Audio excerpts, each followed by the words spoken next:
Sud Radio Berkov dans tous ses états. Le face-à-face.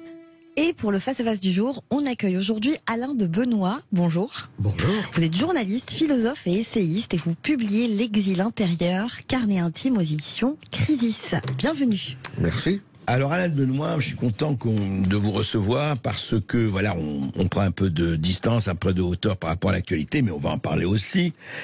D'abord, Alain de Benoît, vous êtes un cas d'école quand même. Vous avez, je me suis laissé dire que vous avez une bibliothèque contenant à peu près 200 000 bouquins, 200 000 ouvrages. Vous les avez tous lus ? Ah, c'est la question traditionnelle, ça. Je sais. Et vous connaissez d'avance la réponse. Non, bien sûr, c'est une bibliothèque de travail. C'est une bibliothèque de travail. Quand j'étais très jeune, j'allais travailler à la Bibliothèque nationale. Et là, comme chez les adolescents, on a de petites crises de parano, je me suis dit, après tout, autant réunir, acheter, me débrouiller pour réunir les livres dont j'ai besoin. Ça m'évitera d'aller me déplacer à la nationale. Donc j'ai commencé à réunir cette bibliothèque qui est à la fois une joie, bien sûr, mais une charge extrêmement pénible en même temps. Ah oui, c'est pas mal quand même. Effectivement, vous avez ce qu'il faut quand même. C'est dispersé dans plusieurs maisons. Oui. Ah d'accord. Bah, c'est bien. Oui, c'est Cadet Roussel avec ses livres. Oui, exactement. C'est ça. Et alors Alain de Benoît, pour ceux qui ne vous connaissent pas, beaucoup de gens vous connaissent. Vous avez écrit une centaine d'ouvrages. Vous êtes philosophe. D'abord, vous êtes essayiste, effectivement. Et puis, si j'ai bien compris, votre passion est essayer de comprendre le monde, on peut dire de le décrypter, de traduire, de transmettre, parce que vous parlez beaucoup des idées. Je crois que vous avez été un aficionado, un drogué dur aux idées, surtout. Oui, c'est vrai. Ma conviction a toujours été que, non pas que les idées mènent le monde, pour prendre la formule classique, mais que on ne peut pas en faire l'économie. Car si on n'est pas structuré mentalement, idéologiquement, avec des racines aux convictions du moment, finalement, ce qu'on entreprend n'ira pas bien loin. Mais c'est vrai, de ce simple fait, je me mets dans la catégorie de l'intellectuel avec toutes ses qualités et tous ses défauts, bien entendu. Je crois qu'une société où il n'y aurait que des intellectuels serait extrêmement invivable. Terrifiante. Mais s'il n'y avait que des hommes politiques, et des fleuristes et des informaticiens, ça ne serait pas non plus sympathique. Donc, comme en beaucoup de choses, il faut du pluralisme. J'essaye de remplir mon rôle. Alors justement, votre rôle, est-ce qu'il sait, je rappelle d'un des premiers ouvrages qui a eu beaucoup de retentissement et de succès, c'était en 1977, effectivement, c'était Vue de droite. C'est un livre, effectivement, à l'époque, et je voudrais parler de ça parce que ça nous concerne aussi, moins 45 ans après. Au fond, quand vous pensez à ce Vue de droite, quand on pense aussi, je rappelle quand même, c'est très important, qu'à un moment donné, vous avez joué un rôle intéressant médiatiquement, parce qu'à travers le Figaro Dimanche et le Figaro Magazine que dirigeait à l'époque Louis Poels, l'écrivain Louis Poels, il y a eu quand même D'ailleurs, c'était très intéressant, parce que je trouve Louis Poels, ou je ne sais pas si c'est Robert Vincent, avait le côté Hugh Hefner. Il y avait les 4 filles qui se baladaient à travers le monde. Elles n'étaient pas nues, attention, on est au Figaro. Elles étaient en maillot de bain. Et puis, il y avait Alain de Benoît et ses amis qui donnaient des textes solides, structurés. Et est-ce que vous êtes cette droite-là, ça a été d'emblée votre chemin ? Non, pas tout à fait. Et surtout, il faut se rappeler l'époque. J'avais appelé ce livre Vue de droite, après avoir beaucoup hésité, parce qu'à l'époque, personne ne se disait de droite. Et que c'était encore la meilleure manière de se distinguer un peu de ce que tout le monde et tous les mutins de panurge, comme disait Philippe Muret, pouvait répéter. En réalité, le temps a passé et je ne crois plus beaucoup que la distinction gauche-droite soit le dernier mot, ni de la pensée politique, ni de la pensée tout court. Ça subsiste. Il y a des restes, mais si vous regardez les grands essayistes aujourd'hui, vous essayez de les classer en fonction de la droite et de la gauche, vous allez avoir beaucoup de difficultés. Hein. C'est vrai. Michel Onfray, il est de droite ou de gauche, au fond, hein. Bon, c'est pas très bien. Jean-Claude Michéa. Jean-Claude Michéa, Marcel Gaucher et bien d'autres. Hein. Bien d'autres. Je crois que ce ne sont plus des catégories très valides. Mais il y en a d'autres qui sont apparus. Il y a d'autres scissions, il y a d'autres clans, d'autres façons de voir le monde qui sont antagonistes aujourd'hui. Par exemple, bon, là aussi on enfonce un peu les portes ouvertes, mais il y a quand même en France aujourd'hui ce fait extraordinaire qui est la déconnexion de la France populaire, des métropoles urbanisées, d'une classe politique qui est elle-même un peu à bout de souffle. Oui. C'est l'apparition des livres de Christophe Guilluy, notamment, et autres. Oui, il y a des analyses de Christophe Guilluy, de Jérôme Fourquet également, d'un politologue que j'apprécie beaucoup comme Jérôme Sainte-Marie, qui ont bien cerné la mise en place d'un bloc populaire, d'un bloc élitaire, et ça rebat considérablement les cartes, d'autant plus que ça déborde les frontières. Tout à fait. On va parler de cette espèce de jeu sur lequel je suis assez d'accord avec vous, cette espèce d'effondrement du clivage gauche-droite, en tout cas tel qu'il existait pendant des décennies. On en parle tout de suite après cette petite pause. On revient tout de suite avec Alain de Benoît, journaliste, philosophe, essayiste, qui publie L'exil intérieur, carnet intime aux éditions Crisis. Et on attend bien sûr vos questions au 0826 300 300. À tout de suite. Sud Radio. Sud Radio. Parlons vrai. Parlons vrai. Ici Sud Radio. Les Français parlent au français. Je n'aime pas la blanquette de veau. Je n'aime pas la blanquette de veau. Sud Radio Berkov dans tous ses états. Et Alain de Benoît, avec Alain de Benoît, L'exil intérieur, carnet intimes, aux éditions Crisis, avec une postface de François Bousquet. Je viens de recevoir un tweet d'une amie qui est en train de nous écouter, Alain de Benoît, et elle me dit, Douguin m'a dit, Douguin le penseur russe, Douguin m'a dit qu'Alain de Benoît était le penseur le plus important en Europe. Voilà. Donc c'est très gentil. Voilà. C'est très gentil. Faudrait parler longuement de Douguin, qui est une personnalité assez spéciale, remarquable par certains côtés. Un philosophe, un penseur russe, on peut dire. C'est un penseur russe, archi-russe, et vieux croyant orthodoxe, qui a même jusque dans le physique, une barbe de pop, tout à fait impressionnant. Mais enfin, bon, ça c'est prendre les choses un peu par le bout de la lorgnette. Le bout de la lorgnette. Mais je voudrais revenir à la gauche et à la droite dont on parlait. Vous savez qu'aujourd'hui on parle, alors voilà, on se lance je veux dire, c'est vraiment les noms d'oiseaux, c'est de l'extrême gauche, extrême droite, voilà, oui, actuellement les extrêmes, c'est plus possible les extrêmes.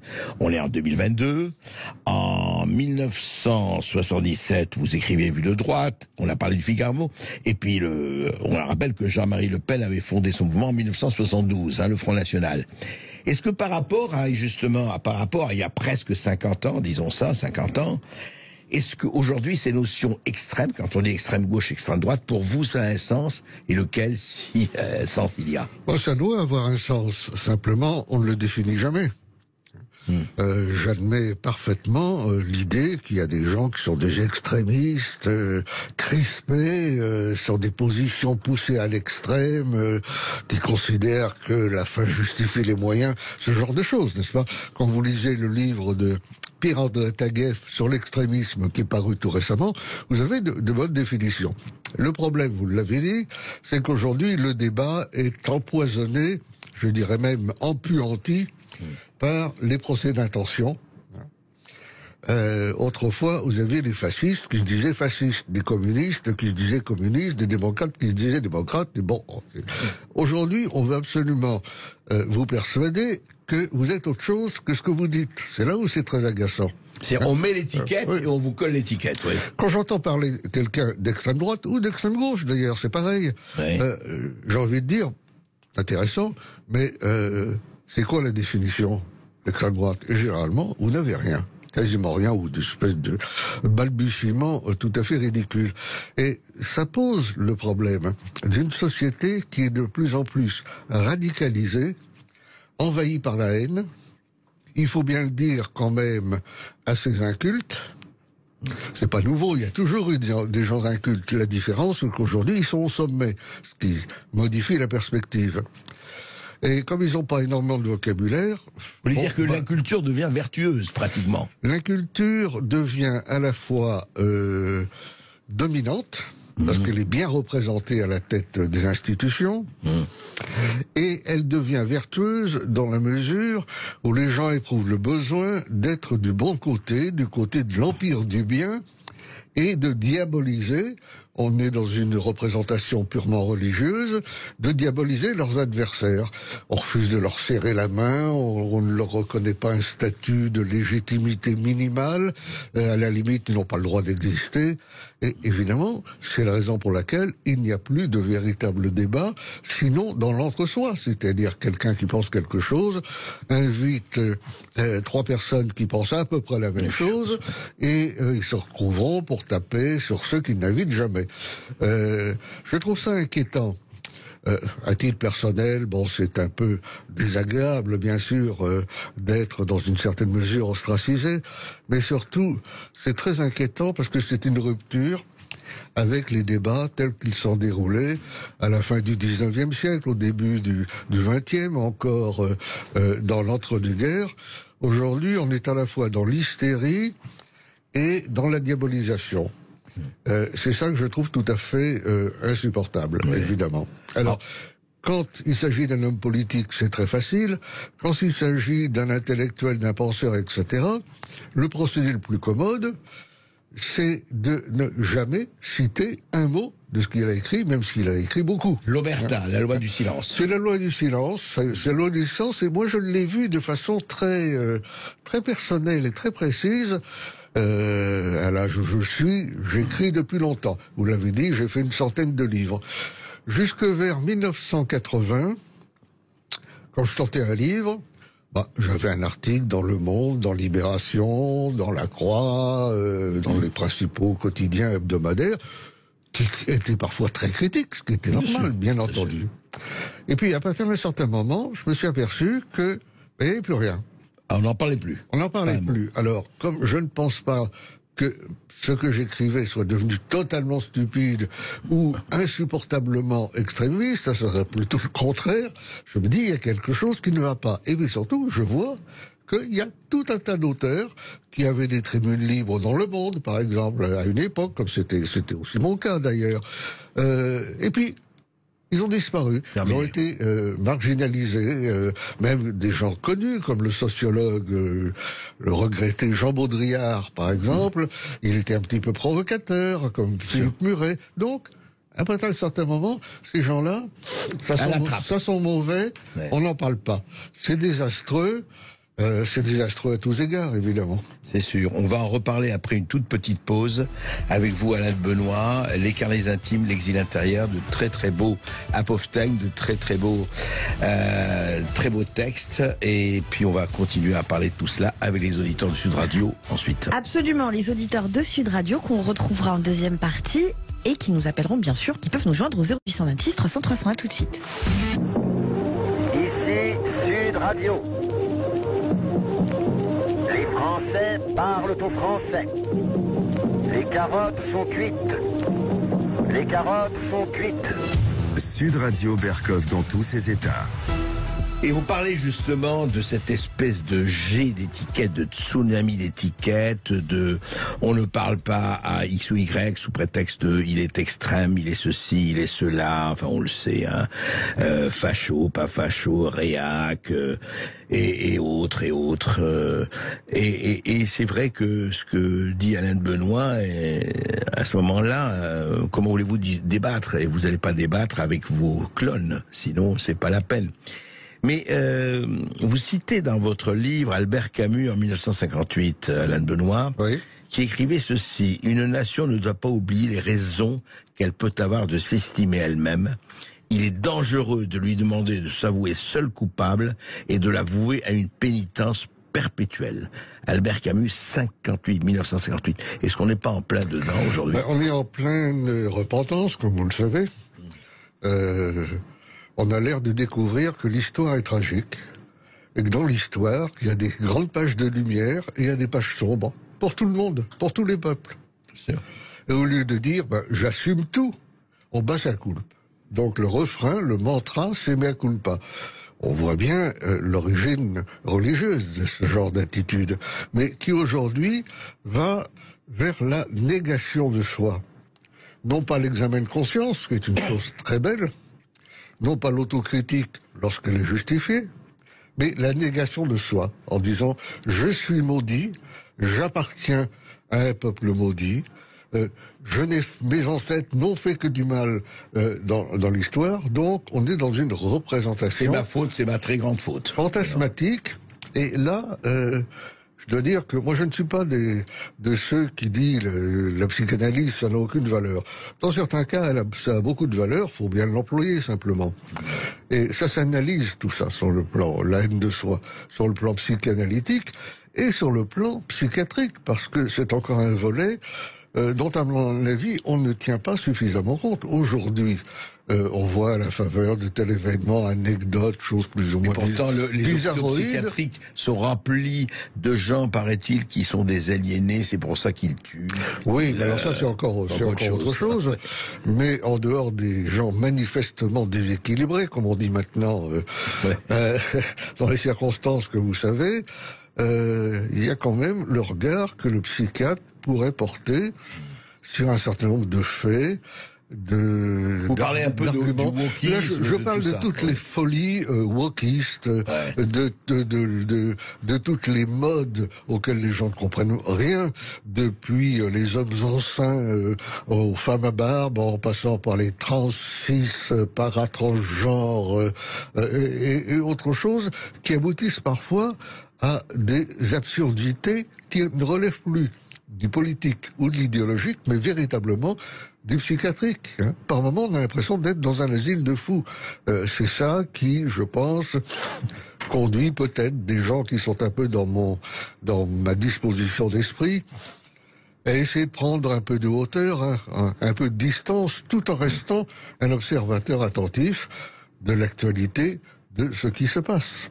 C'est peut-être pour ça que vous avez écrit aussi, enfin maintenant, vous avez rassemblé vos carnets intimes, vous dites, et c'est très intéressant parce que vous parlez de psychanalyse, de psychiatrie, et vous dites, là, vous avez écrit ça là, vous dites, Emmanuel Macron déclare qu'il a très envie d'emmerder les non-vaccinés.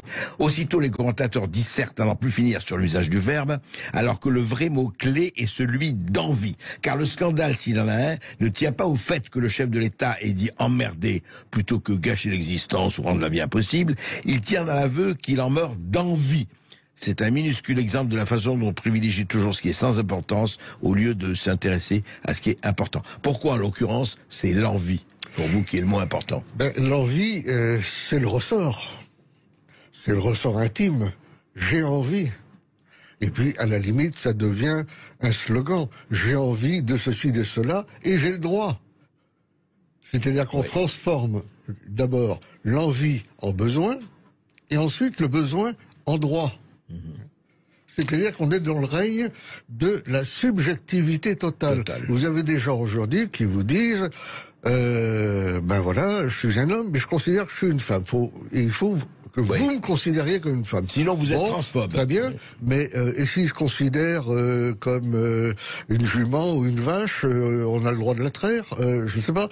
Donc, la subjectivité veut conquérir l'objectivité. On ne se contente pas de dire « moi je pense que », ce qui serait légitime, c'est « si je pense ceci de moi, je dois être considéré comme tel, sinon vous m'agressez, vous m'humiliez et nous nous retrouverons devant les tribunaux ». C'est là où on retrouve la dimension psychiatrique. Maintenant, il y a quelque chose qui est très proche de l'envie, c'est le ressentiment.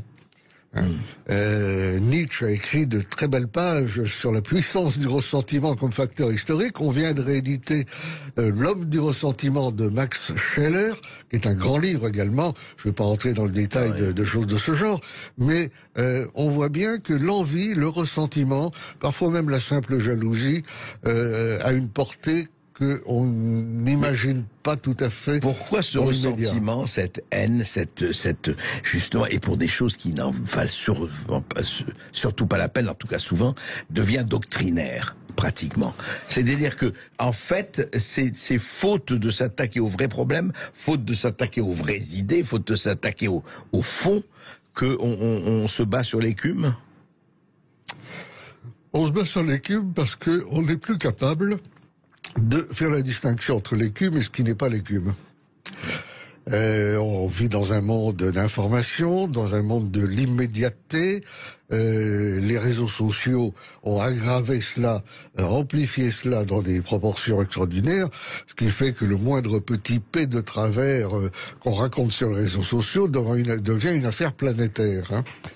Dans ces conditions-là, c'est pas étonnant que l'écume prédomine. Puis alors, il y a les obsédés, les complotistes, les gens qui ont leur dada, leurs idées fixes, ou qui continuent à employer un langage obsolète pour ramener à la droite et la gauche.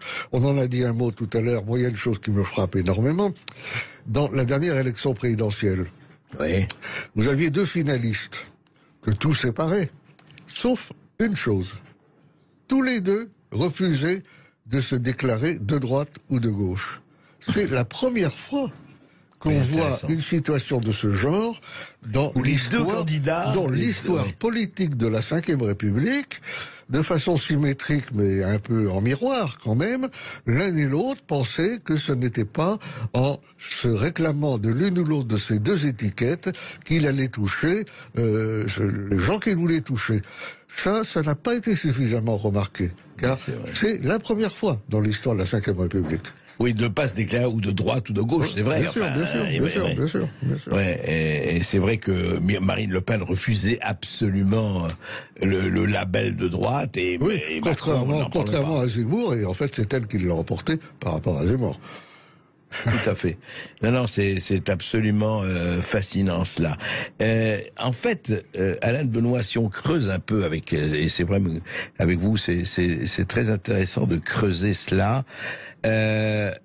Justement pour revenir à non pas le problème de la repentance, on en a parlé, ce problème aussi où on se dit bon, qu'est-ce qui fait aujourd'hui que les débats, on a dit, sont comme ça, mais il y a quand même des gens qui publient, des choses intéressantes, des gens qui creusent, etc. Il y en a vous, il y en a beaucoup d'autres, d'ailleurs, à droite comme à gauche. Mais par exemple, est-ce que vous estimez aujourd'hui, vous avez parlé de l'unité du peuple, mais est-ce que c'est le clivage mondialiste, souverainiste, ou patriote, ou appelez-le comme on veut, qui a remplacé un peu, ou en tout cas qui se substitue au stand de se substituer à droite gauche. On peut le dire.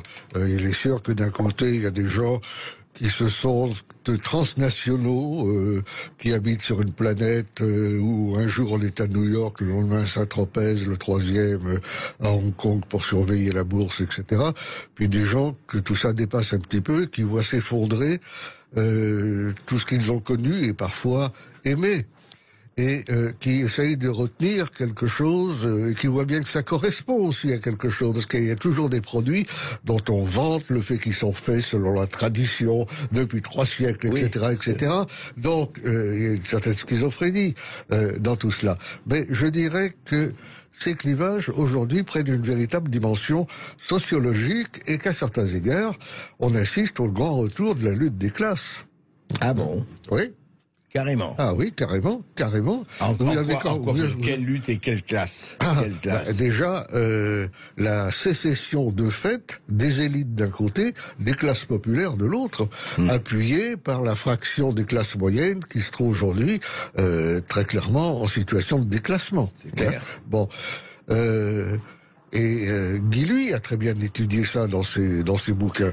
Non, c'est une situation, vraiment de classe, à mon avis. Mais il y a ceux qui sont en haut, ceux qui sont en bas. On pourrait le dire. Mais il y a toujours eu ceux qui sont en haut, qui sont en bas. Oui, mais excusez-moi d'attirer votre attention sur un point. Oui. Avant, le jeu politique était horizontal. Vous aviez la droite à un bout, la gauche à l'autre, et un curseur qui se baladait entre les deux.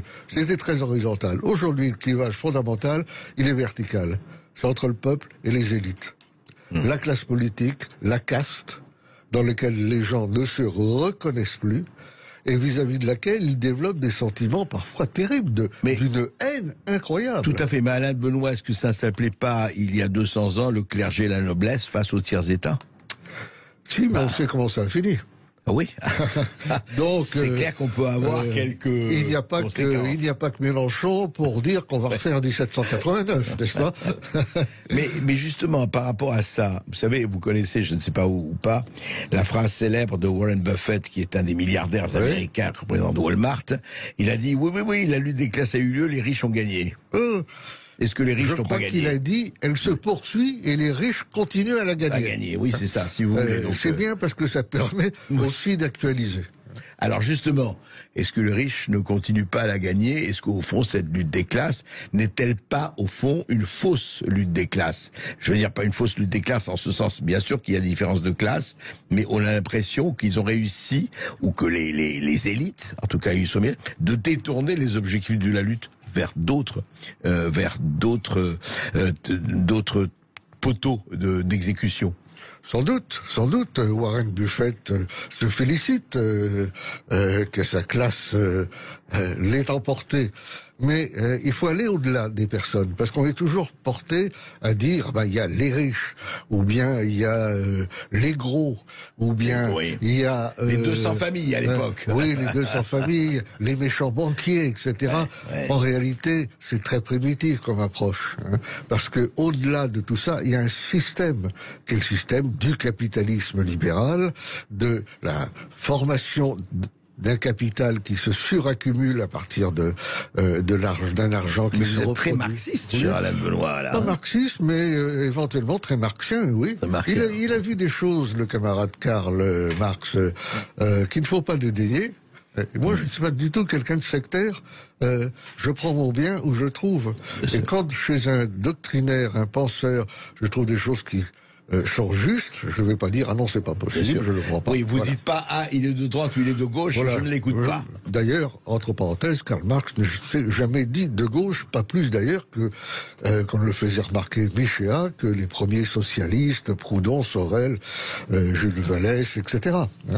Intéressant. On va reparler tout de suite après avec nos auditeurs Sud Radio. Et oui, on vous donne la parole tout de suite après cette petite pause de pub pour que vous puissiez poser vos questions et vos témoignages aussi, les partager avec Alain de Benoît, journaliste, philosophe et essayiste, auteur de L'exil intérieur, carnet intime aux éditions Crisis. À tout de suite. Ici Sud Radio. Les Français parlent au français. Je n'aime pas la blanquette de veau. Je n'aime pas la blanquette de veau. Sud Radio Berkov dans tous ses états. Et nos auditeurs, Alain, dans tous leurs états. Françoise du Gard. Bonjour Françoise. Oui, bonjour. Bonjour voilà, Françoise. Bonjour André, bonjour Alain, bonjour à votre invité. Voilà, je voulais vous dire que voilà, c'est passionnant aujourd'hui particulièrement et je partage tout à fait son analyse. Alors je voudrais savoir par rapport à la situation que nous vivons, à l'inculture au pouvoir, comme il a dit tout à l'heure, je voudrais savoir si pour lui, il y a une alternative de la part des intellectuels, des artistes, parce que quand je vois toutes les postures ridicules que certains artistes ou certains intellectuels prennent, ou alors le grégarisme, ou alors l'absence quasi totale de réaction par rapport à ce qui se passe. Je vais savoir s'il pense que le philosophe ou l'intellectuel a encore un rôle à jouer dans la société actuelle, parce que moi je suis un peu désespérée quand je vois ça. Je pense à Zola, bon c'est sûr c'était une autre époque quand il a écrit J'accuse, ou Picasso quand il a peint Guernica. Je me dis, mais c'est pas possible. Voilà. Merci. En tout cas, très bonne question, Françoise. C'est vrai. Quel rôle les intellectuels, les artistes d'aujourd'hui, c'est vrai, quel rôle jouent-ils? Est-ce qu'ils ont encore, disons, un rôle à jouer? Alors, cette auditrice pose en effet une très bonne question. Elle parle de Zola, mais elle sait bien que nous ne sommes plus à l'époque de Zola et que la grande époque des intellectuels, l'époque où ils étaient les porte-parole des sans-voix, n'est-ce pas, les autorités morales, est fini, ne serait-ce que parce qu'il parlait généralement ex cathedra, c'est-à-dire depuis la chaire universitaire, et que l'université, depuis, a complètement sombré. Alors, les intellectuels, est-ce qu'ils peuvent encore jouer un rôle?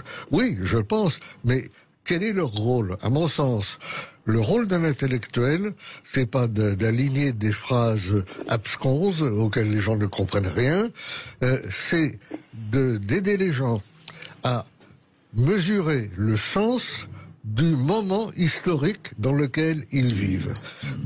C'est-à-dire d'acquérir la formation mentale, idéologique et philosophique qui leur permet de mettre les choses du moment en perspective au lieu d'être comme les mouches qui essayent de passer du côté de la vitre mais n'ont pas compris qu'il fallait faire un petit détour pour ça.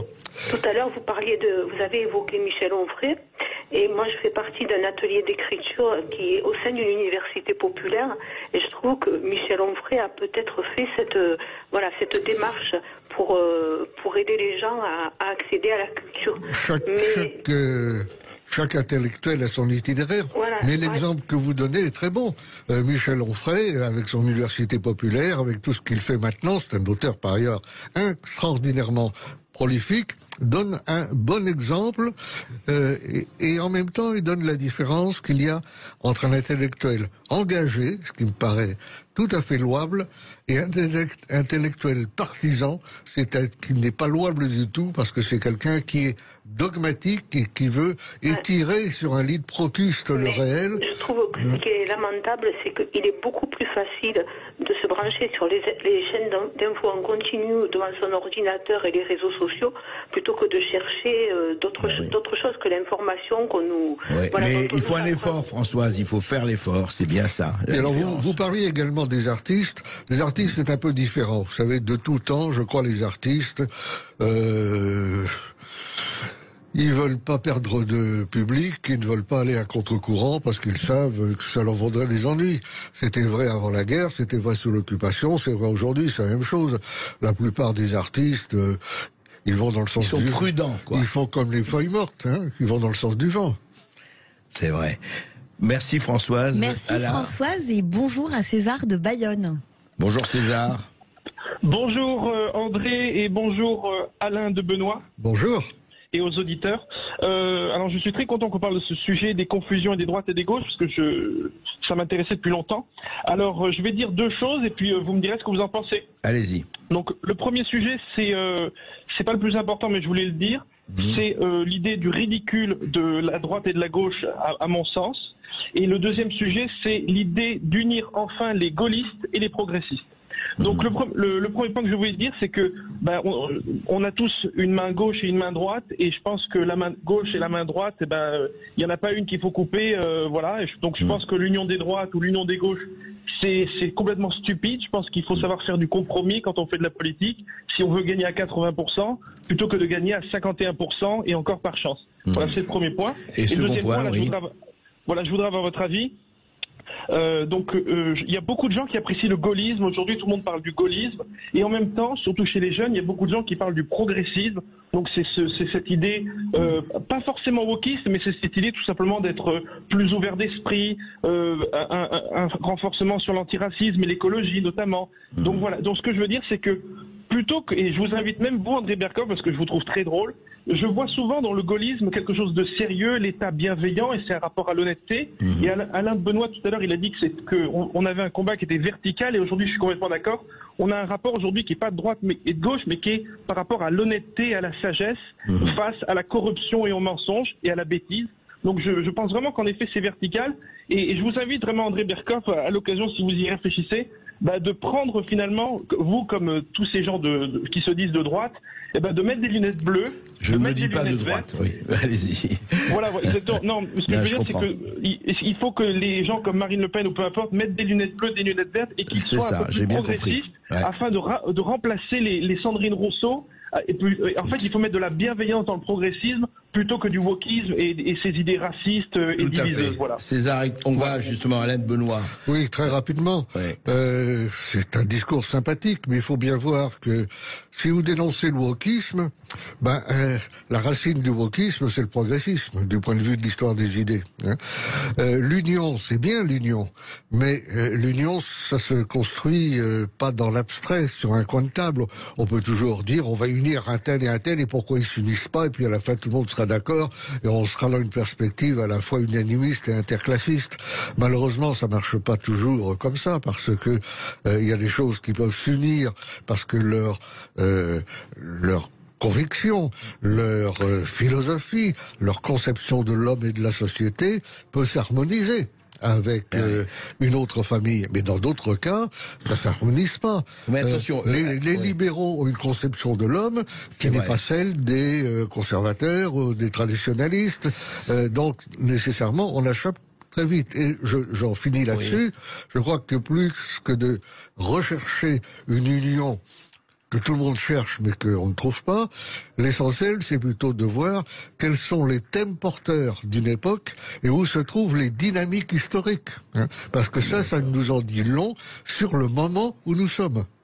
Alors tout à fait, les thèmes porteurs, mais je crois que ce que veut dire César, sans le trahir, et je pense que effectivement, en fait, c'est sortir de, et vous le disiez vous-même, sortir de ces étiquettes, je veux dire, accolées, ponctuer droite-gauche et dire voilà quels sont effectivement les thèmes qui nous unissent. Voilà, mais César a tout à fait raison. Hein. Voilà, de ce point de vue, il a tout à fait raison. C'est-à-dire, c'est pas le progressisme, pas progressiste, c'est être, comme il dit, drôle, humour, bienveillance et surtout.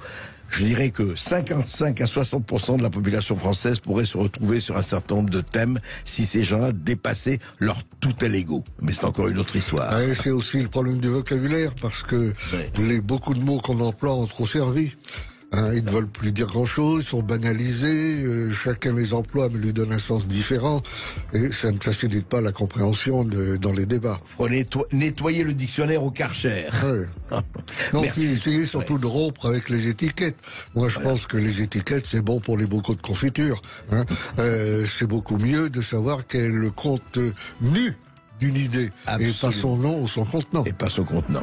Notre émission arrive à sa fin. Merci beaucoup Alain de Benoît. Je rappelle que vous êtes journaliste, philosophe, essayiste et que vous publiez L'Exil intérieur, carnet intime aux éditions Crisis. Merci d'avoir accepté notre invitation. Merci à vous. On revient demain avec un face-à-face assez particulier au cours duquel on recevra 3 de nos confrères, Sarah Daniel de l'Obs, Jean-Baptiste Rivoire et Régis Le Sommier, 3 grands reporters pour un débat sur le droit à l'information et un état des lieux du journalisme en France. Tout de suite, vous avez rendez-vous avec Brigitte Lahaye qui reçoit Sandy Boulanger pour parler d'un sujet qui nous concerne toutes. L'Octobre rose, les seins des femmes et le cancer. Comment réussir à s'aimer à nouveau après un cancer du sein. Excellent après-midi sur Sud Radio.